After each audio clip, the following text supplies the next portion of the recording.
आगामी विधानसभेच्या निवडणुकीमध्ये मराठा आंदोलक मनोज जरांगे पाटलांचा मोठा प्रभाव असणार आहे। शरद पवार यांच्या राष्ट्रवादी काँग्रेसच्या वतीने इच्छुक असलेल्या प्रमुख उमेदवारांनी हा विश्वास व्यक्त केलाय। माजी आमदार बाबाजानी दुर्राणी आणि सीताराम घनदाट हे पाथरी आणि गंगाखेडमधून इच्छुक आहे। या दोघांनी देखील विधानसभा निवडणुकीमध्ये जरांगे फॅक्टर प्रभावी ठरेल असं म्हटलेलं आहे आणि याच विषयावर या दोघांसोबत चर्चा केली आमचे प्रतिनिधी आम्ही पाहूयात। राष्ट्रवादीचे अध्यक्ष शरद पवार यांना आज भेटण्यासाठी मराठवाड्यातील अनेक इच्छुक उमेदवार आलेले आहेत। त्यामध्येच राष्ट्रवादी काँग्रेस पक्ष अजित पवार गटाचे आमदार बाबाजानी दुर्राणी हे सुद्धा आलेले आहेत। सर, काय सांगाल, आज तुम्ही निसर्ग मंगल कार्यालय या ठिकाणी खासदार शरद पवार यांची भेट घेण्यासाठी आलात। खरं तर तुम्ही तर अजित पवार गटामध्ये होता।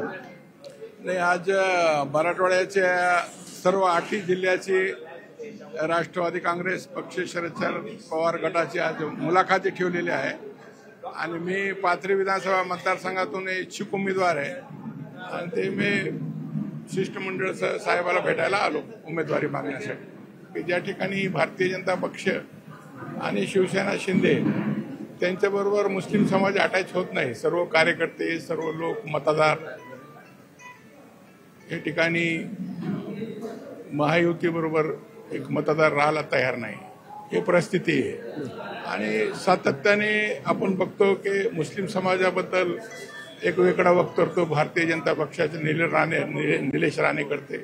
आता काल परवा मोहम्मद पैगंबराबद्दल सुद्धा त्या ठिकाणी रामगिरी महाराजांनी एक अवमानास्पद वक्तव्य केलं आणि त्या ठिकाणी राज्याच्या मुख्यमंत्र्याचा पाठबळ त्याला मिळते। आता मुस्लिम समाजाचं मत महायुतीला मिळणं फार कठीण आहे।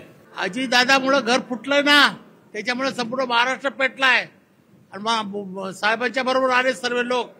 आम्ही लोक काय सर्व त्याच्या बरोबर आलोत ना, त्यांच्यासाठी आलो। साहेबांचा अपमान नाही झाला पाहिजे महाराष्ट्रामध्ये, त्यासाठी आम्ही आलो।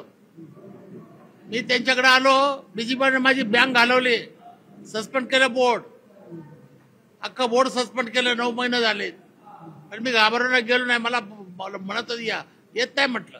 परभणी असं मराठवाड्यातून अनेक जे आजी माजी आमदार आज शरद पवारांना भेटण्यासाठी आले, त्यांच्या करिश्मा पूर्ण महाराष्ट्रामध्ये असणार आहे असा दावा देखील त्यांनी या ठिकाणी केलेला आहे।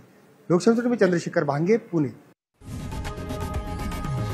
लोकशाही मराठी ऐका, पहा, जागरूक रहा।